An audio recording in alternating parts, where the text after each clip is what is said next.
Admiral Marcus Stone stood at the large window of the Earth Defense Force headquarters, his eyes fixed on the night sky.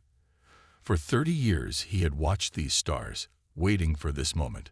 The coffee in his hand had gone cold hours ago, but he barely noticed. His attention was completely focused on the incoming data streams displayed on the smart glass window before him. "Admiral, we have confirmed readings," said Lieutenant Parker, his voice steady despite the gravity of the situation. "The energy signature matches our deep space predictions. They're using the exact type of FTL drive we expected." Stone nodded slowly. The millions of dollars spent on the Jupiter monitoring stations had finally paid off. "How many ships?" he asked, though he already knew the answer. Their simulations had run this scenario countless times. "Just one, sir. Scout class, approximately 300 meters in length, currently holding position near Jupiter's outer orbit. Exactly as predicted." Stone placed his cold coffee on the desk and pressed his palm against the biometric scanner. Deep beneath the Earth's surface, in bunkers unknown to the public, ancient machinery hummed to life. "Initiate protocol, watchdog," Stone commanded, "and get me the president." Within hours, military bases worldwide quietly raised their alert status. Satellite networks shifted their positions ever so slightly, and deep-sea facilities activated their cloaking systems. All of this happened while the world slept, unaware of humanity's first contact with the Galactic Empire. In the Pentagon's secure command center, General Thompson watched as encrypted messages flowed between nations. "It's remarkable," he said to Stone, who had arrived via hypersonic transport. "Every country is following the protocol exactly as we planned. 20 years of secret preparations, and not a single leak." Stone allowed himself a small smile. "Fear of extinction is a powerful motivator for cooperation, General. How long until they detect our power signature? Our fake one or the real one?" "The fake one." Thompson checked his tablet. "The buried reactors are already showing the expected signatures. To their scanners, we'll look like a Level 2 civilization barely mastering nuclear fission. The real facilities are completely dark." Above Earth, the Imperial scout ship continued its methodical scan of the planet. Inside, First Officer Reed of the Imperial Fleet examined the preliminary data with growing confidence. These primitive humans would be an easy conquest for the Empire. Their energy readings showed only basic nuclear technology, and their space presence was limited to primitive satellites and a few small bases on their moon. Back on Earth, Dr. Wells rushed into the command center, her lab coat still on. "Admiral, the quantum sensors are picking up their communication bursts. They're reporting back to their fleet exactly as we predicted." Stone turned to the large display showing Earth's solar system. Red dots appeared, marking the predicted arrival points for the Imperial fleet. "How long until they decide we're worth conquering?" Based on their previous conquest patterns, Dr. Wells consulted her data. "They'll send a diplomatic vessel first. Standard procedure for Level 2 civilizations. They like to pretend it's a peaceful first contact before they take over." Stone walked to the center of the room, where a holographic display showed Earth's true defensive capabilities, hidden from the Imperial scouts. Vast networks of satellites masked by quantum fields, weapon systems that defied conventional physics, and the fruits of decades of reverse-engineered alien technology from crashed scout ships that never made it back to their fleet.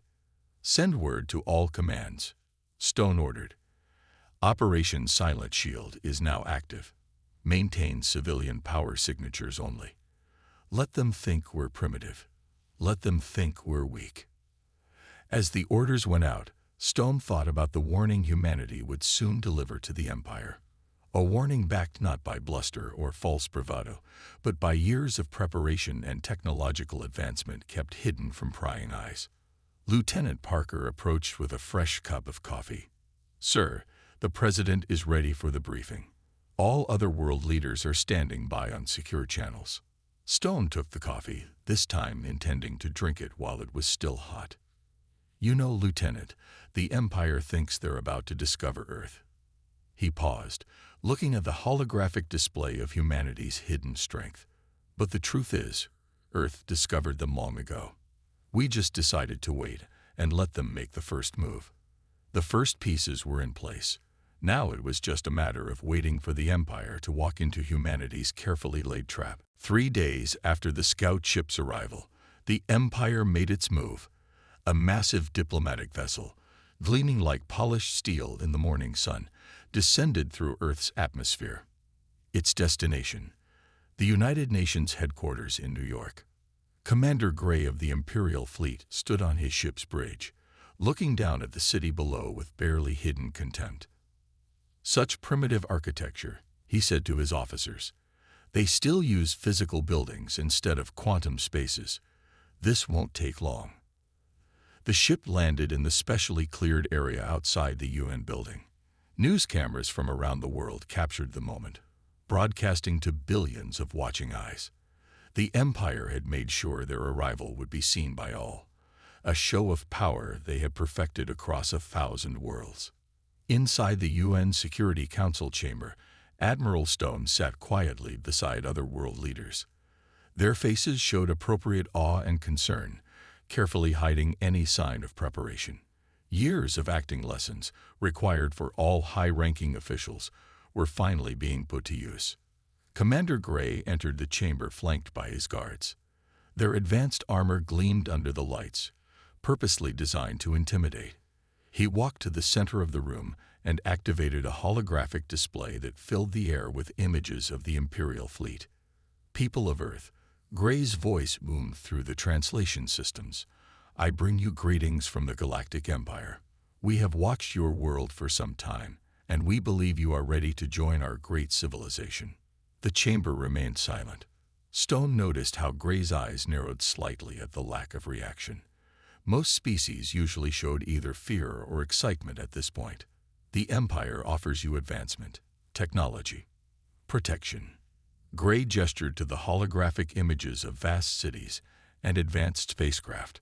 "All we ask in return is your complete integration into our system. Your resources and people will serve the greater good of the Empire." President Wilson of the United States stood up, playing her role perfectly. "And if we refuse?" Gray's smile didn't reach his eyes. "Refusal is not recommended.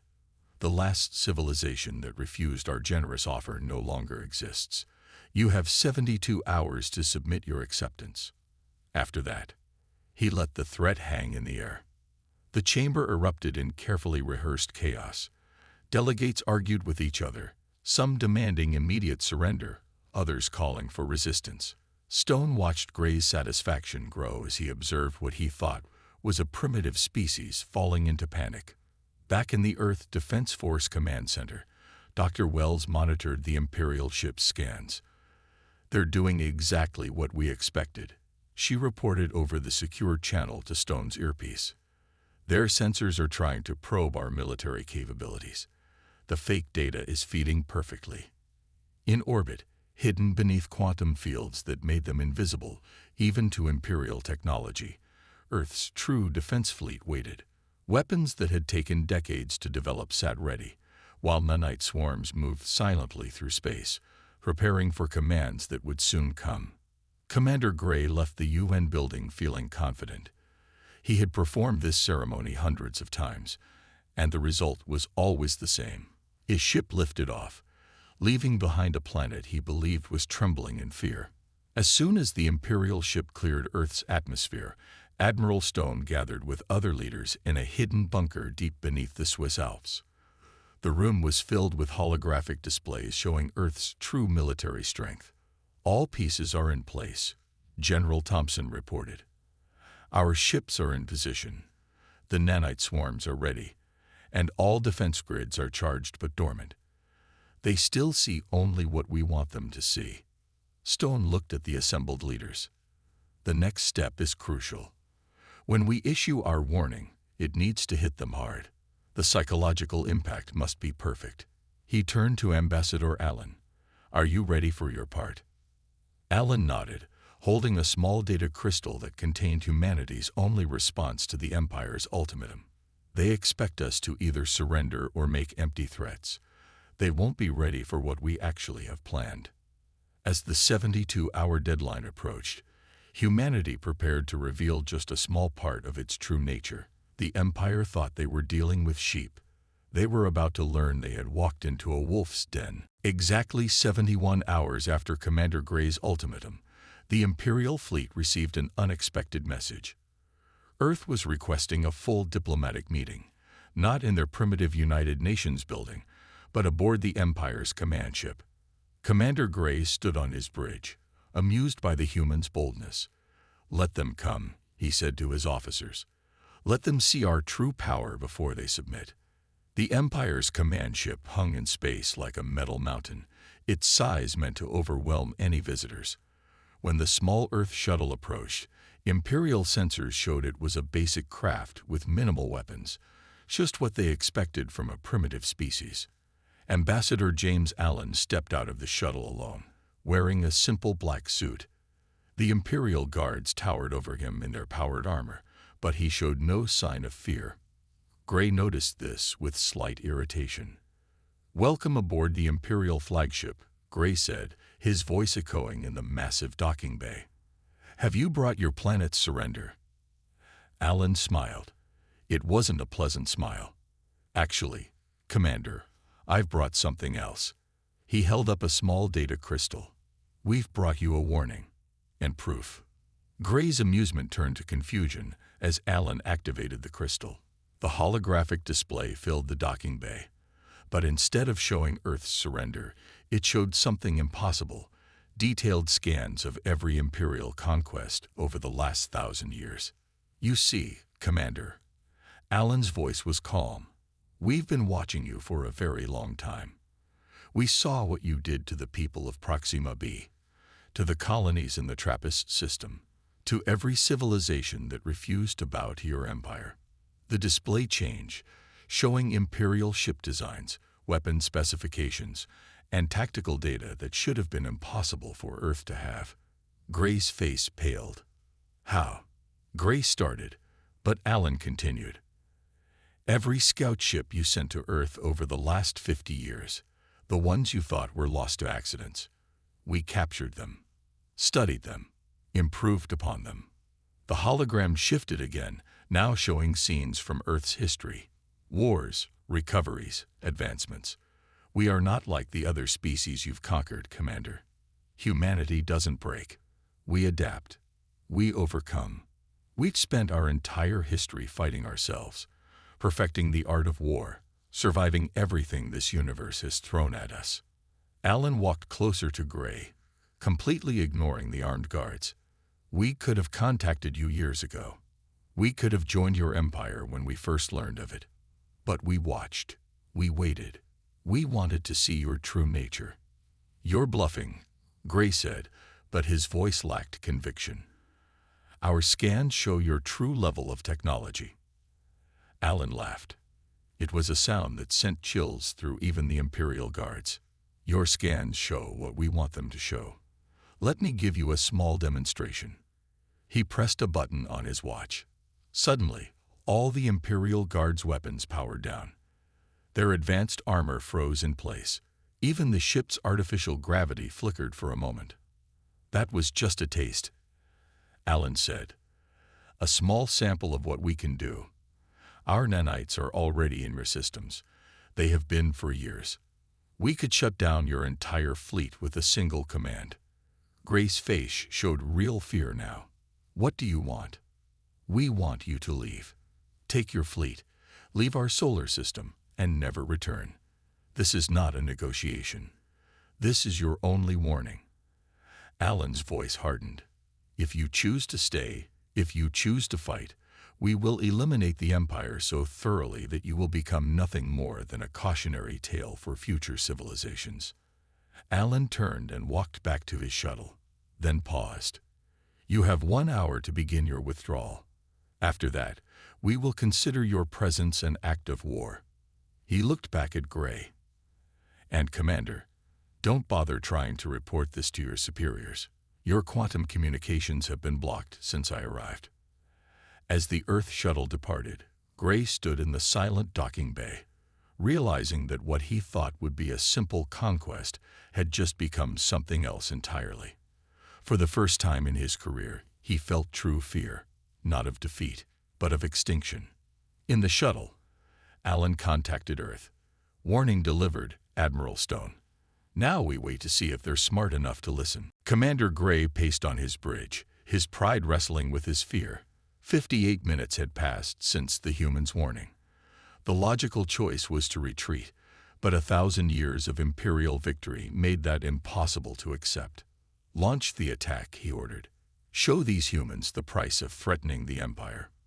In Earth's hidden command center, Admiral Stone watched as Imperial ships emerged from FTL gates around Mars. The Empire's response was exactly what they had expected: pride over logic. They're launching fighters, Lieutenant Parker reported. First wave approaching Earth's atmosphere. 5,000 ships and counting. Stone nodded calmly. Let them get closer. Let them think their pride was worth it. He turned to Dr. Wells at her control station. Are we ready? The nanite clouds are in position, she confirmed. Every Imperial ship that jumped in is already infected. They just don't know it yet.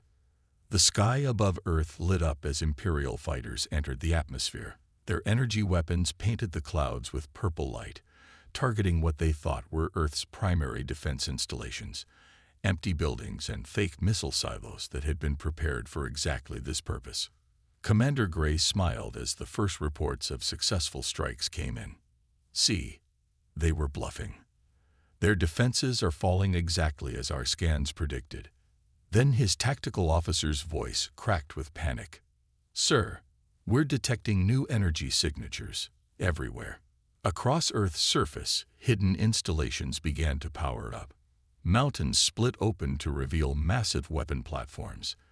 The oceans churned as underwater bases activated.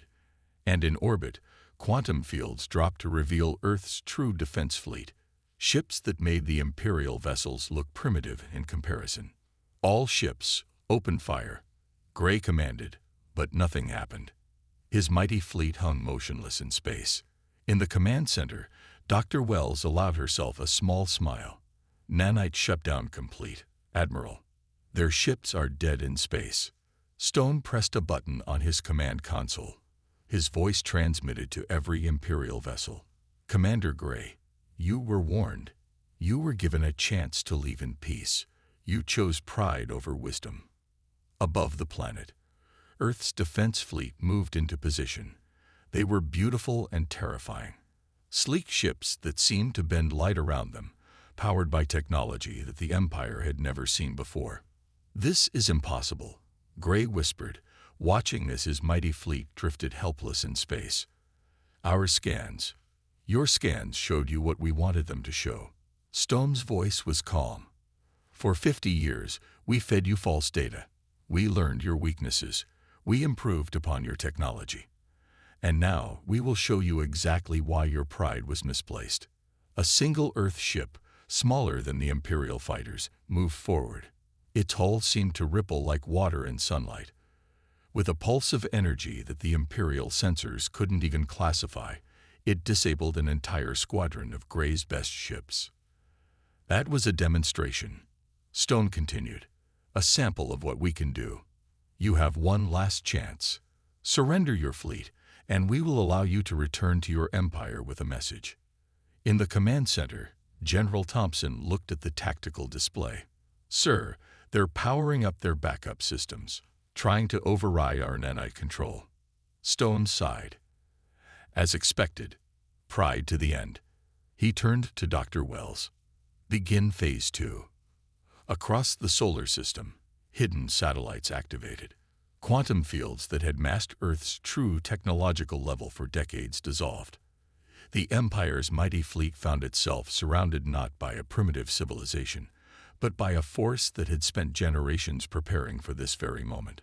On his bridge, Commander Gray watched in horror as his backup systems failed, his weapons remained silent, and his mighty fleet floated helpless before what he had thought would be an easy conquest. Sir, his tactical officer's voice shook. They're everywhere. Our scans, They're showing defensive installations throughout the entire solar system. They've had us surrounded since before we arrived." Gray slumped in his command chair, finally understanding the full depth of his mistake. The Empire hadn't been hunting sheep. They had walked straight into the den of wolves who had been patiently waiting for them. And now, those wolves were showing their teeth. Dr. Helen Wells stood in the heart of humanity's most secret facility, deep beneath the Antarctic ice. Around her, massive quantum computers hummed with power as they controlled the most advanced weapon system ever created by human hands. "Project Phoenix is fully operational," she reported to Admiral Stone. "The nanite swarms are reaching critical mass." On screens around her, red dots representing Imperial ships continued to flash warnings as they tried to break free from Earth's control. Commander Gray had ordered his entire fleet to execute emergency protocols, attempting to purge their systems of Earth's infiltration. "They think they're fighting a computer virus," Dr. Wells said, watching the Imperial fleet's futile efforts. "They don't understand what they're really facing." Admiral Stone's voice came through the quantum comm system. "Begin the demonstration, Doctor. Show them what Phoenix can really do." Dr. Wells placed her hand on the main control panel. Years of work, decades of secret research, all leading to this moment. "Initiating Phoenix Protocol," she announced. "Stage 1 active." In space, the nanite swarms that had invaded the Imperial ships began to change. These weren't simple computer viruses or basic robots. They were something far more advanced. Artificial life forms that could evolve and adapt in real time. Commander Gray watched in horror as his ship's hulls began to shimmer. "What's happening?" he demanded. His science officer stared at readings that shouldn't have been possible. "The metal. It's changing at the molecular level. Something is rewriting the very structure of our ships." On the largest screen in the Antarctic facility, Dr. Wells monitored the transformation. The nanites were doing exactly what they were designed to do, not just disabling the Imperial ships, but improving them. "You see, Commander," she broadcast to the Imperial fleet, "we didn't just study your technology. We found ways to make it better. Your ships are being upgraded, whether you want them to be or not." The demonstration was dramatic. Imperial weapons transformed into more efficient designs. Power systems rebuilt themselves into configurations that the Empire's best scientists hadn't even dreamed of. Ships that had been top-of-the-line Imperial technology minutes ago were becoming something entirely new.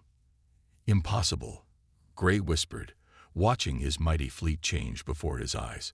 "No species has this level of technology." "That's where you're wrong," Dr. Wells replied. "We've had 50 years to prepare. 50 years of reverse engineering every scout ship you sent. 50 years of improving upon designs you thought were perfect. Project Phoenix isn't just a weapon, it's evolution itself." In the command center, Admiral Stone watched the transformation with satisfaction. "Report from all sectors," he ordered. "Nanite swarms have complete control of 82% of Imperial vessels," Lieutenant Parker announced. "The remaining ships will be transformed within 5 minutes. No casualties reported." That was important. Earth could have used the nanites as weapons, could have torn the Imperial ships apart, or suffocated their crews. But this wasn't about destruction. It was about sending a message. Dr. Wells turned to her secondary controls. "Beginning Stage 2. Uploading new operational protocols to transformed vessels." The Imperial crews watched in amazement as their ship's systems came back online, but now showing capabilities far beyond their original specifications. Weapons were twice as efficient, shields were 3 times as strong, and power systems were operating at levels that should have been impossible. What are you doing to our ships?" Gray's voice shook as he asked. "Improving them," Dr. Wells answered simply. "Showing you what humanity can really do. We're not destroying your fleet, Commander. We're making it better. Against your will, perhaps, but better nonetheless." In the Antarctic facility, Dr. Wells looked at the final readings with satisfaction. Project Phoenix had performed perfectly. Humanity's greatest secret weapon wasn't one of destruction. It was the power to force evolution itself, to take existing technology and transform it into something greater. Phoenix Protocol complete, she reported. All Imperial vessels have been upgraded. Their crews are unharmed, but their technology now belongs to us. Admiral Stone's voice was firm. Send the final message, Doctor. Dr. Wells opened a channel to the entire Imperial fleet. Commander Gray, your ships now represent what happens when humanity decides to improve upon Imperial technology. Consider this a demonstration of why your empire should never have threatened Earth. The question is, what should we improve next? The silence from the Imperial fleet was deafening. Admiral Stone stood on the bridge of Earth's flagship, the Phoenix Dawn, as it prepared to enter FTL space. Around him, 50 ships of Earth's revealed fleet powered up their engines. Each one carried technology that made the Empire's best ships look like ancient relics. Operation Thunderbolt is ready to begin, General Thompson reported from his position at Tactical Control. All ships report ready for jump. Stone looked at the holographic display showing their target, the Empire's central command station near the Galactic core. For decades, Earth had known its location, watching and waiting for this moment. Send the final warning to the Imperial ships here, Stone ordered. Commander Gray and his fleet, now transformed by Project Phoenix, still hung in space near Earth, their crews trying to understand what had happened to their ships. This is Admiral Stone to all Imperial vessels. You will remain here, under our control, while we deliver our message to your leaders. Your crews will be treated well. Do not attempt to resist. Your ships now answer to us. Dr. Wells, who had joined Stone on the flagship, monitored the nanite networks controlling the Imperial fleet. The transformation is holding perfectly, Admiral. They couldn't take back control even if they tried. Stone nodded and pressed a button on his command chair. All ships, prepare for jump. Operation Thunderbolt begins now. The Earth fleet vanished in flashes of light that bent space itself. Their FTL drives, improved versions of Imperial technology, could cross the galaxy in hours instead of weeks. In the Empire's central command station, Grand Marshal Rex was receiving reports of the disaster at Earth. His face grew darker with each message. A primitive planet had not only resisted, but had somehow transformed an entire Imperial battle fleet. Impossible, he muttered. No species could advance so quickly in secret. Alarms suddenly blared throughout the station, multiple ships appearing. An officer shouted, "Energy signatures are. They're overwhelming our sensors." The Earth fleet materialized around the station, their hulls gleaming with technology that the Empire had never seen before. On the Phoenix Dawn's bridge, Stone stood calmly as his ships took position. "Open a channel to the station," he ordered. The screen filled with Grand Marshal Rex's shocked face. "This is Admiral Marcus Stone of Earth," he announced. "Your fleet at Earth has already experienced our power. Now you will understand why threatening our planet was your greatest mistake." Rex tried to maintain his composure. "You dare to attack the heart of the Empire. Our combined fleets will do nothing." Stone interrupted. "Look at your sensors. Really look." Throughout the galaxy, at every major Imperial base and fleet position, more Earth ships were appearing.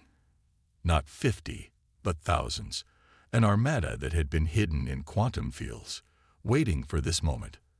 "While you thought we were primitive," Stone continued, "we were building, learning, preparing. Every ship you sent to Earth helped us improve our technology. Every transmission you broadcast taught us more about your weaknesses."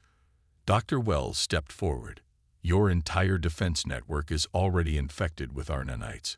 We could transform every ship in your empire right now, or we could simply shut them down." To demonstrate, she pressed a button. Throughout the station, systems began to flicker and change. Just like the fleet at Earth, the station itself was being transformed by invisible machines that rewrote reality at the molecular level. "We don't want to destroy the Empire," Stone said to Rex's pale face. "We don't even want to rule it. What we want is simple: recognition of Earth's independence and a complete reform of imperial policy toward developing civilizations. Rex watched as his mighty station changed around him, becoming something new and more advanced. And if we refuse? Stone's voice was cold. Then we'll simply take control of every piece of technology in your empire. You've seen what we can do to your ships. Imagine that happening to every system, every station, every colony under your control. The message was clear. Earth had not just defeated an imperial fleet. It had revealed itself as a power capable of transforming the entire galaxy. You have 1 hour to begin surrender negotiations, Stone said. Use it wisely. As the Grand Marshal struggled to accept this new reality, Earth's hidden fleets stood ready throughout the galaxy, a silent reminder that humanity had changed the balance of power forever. 1 month after Earth's demonstration of power, the galactic landscape had changed forever. Admiral Stone stood in the newly constructed Galactic Council chamber, built in orbit above Earth. The massive window behind him showed both his home planet and the transformed Imperial ships that now served as part of Earth's defense fleet. The last of the Imperial surrender documents have been signed, General Thompson reported, handing over a data crystal. The Empire has accepted all our terms. Stone nodded, remembering the negotiations. Earth hadn't demanded territory or riches. Instead, they had asked for something more important: change. Report from the outer colonies, Dr. Wells said, entering the chamber. The nanite transformation of Imperial technology is proceeding exactly as planned. Military vessels are being converted to exploration ships. Weapon systems are being reformed into scientific equipment. The chamber's doors opened, and former Imperial Commander Gray entered. He looked different now, humbled, but also somehow relieved. Admiral Stone, the first group of Imperial officers has completed their retraining. They're ready to begin their new mission. Stone smiled. This was perhaps their greatest victory, not defeating the Empire, but transforming it. How are they adapting to the new approach? Better than expected, Gray replied. Many of them are actually excited about becoming explorers instead of conquerors. The improved technology helps. It's hard to want to fight when you can study wonders we never imagined possible. On screens around the chamber, reports flowed in from across the galaxy. Former Imperial colonies were choosing their own paths now. Some had joined Earth's new alliance. Others had chosen independence. All were protected by the same warning Earth had given the Empire. Peace would be enforced by technology beyond anyone's ability to resist. Ambassador Allen entered, looking tired but satisfied.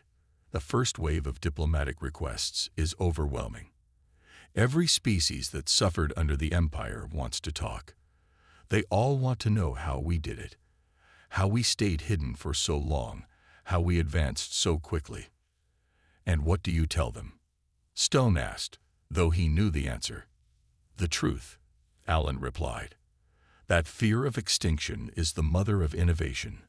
That humanity's greatest strength isn't our technology. It's our determination to survive, to adapt, to overcome. Dr. Wells pulled up a holographic display of the galaxy, now marked with thousands of green dots representing Earth's hidden fleets and installations. Project Phoenix is evolving beyond our expectations. The nanite swarms aren't just transforming technology anymore. They're creating new possibilities we never imagined. Stone walked to the window, looking out at Earth. And that's why we'll never use them as weapons. Power isn't about destruction. It's about creation. About making things better. A flash of light announced the arrival of another ship through the quantum gate near Earth. This one carried representatives from a dozen former Imperial worlds, coming to join the new Galactic Council. Not an empire, but a true alliance of equals. The Empire thought they were the peak of civilization, Gray said, standing beside Stone. We never imagined that a primitive world could teach us so much about true progress. Stone turned to face the gathering of humans and aliens in the chamber. Today marks 1 month since we revealed ourselves to the galaxy.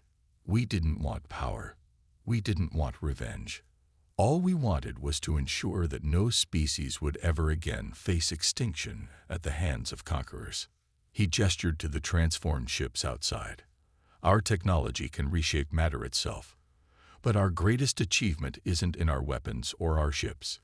It's in showing the galaxy a better way forward. As if to emphasize his words, another ship appeared through the gate, this one carrying scientists from a dozen worlds, coming together to share knowledge and work toward common goals. The Empire set its sights on Earth, Stone said quietly, never realizing that in doing so, they would transform not just themselves, but the entire galaxy.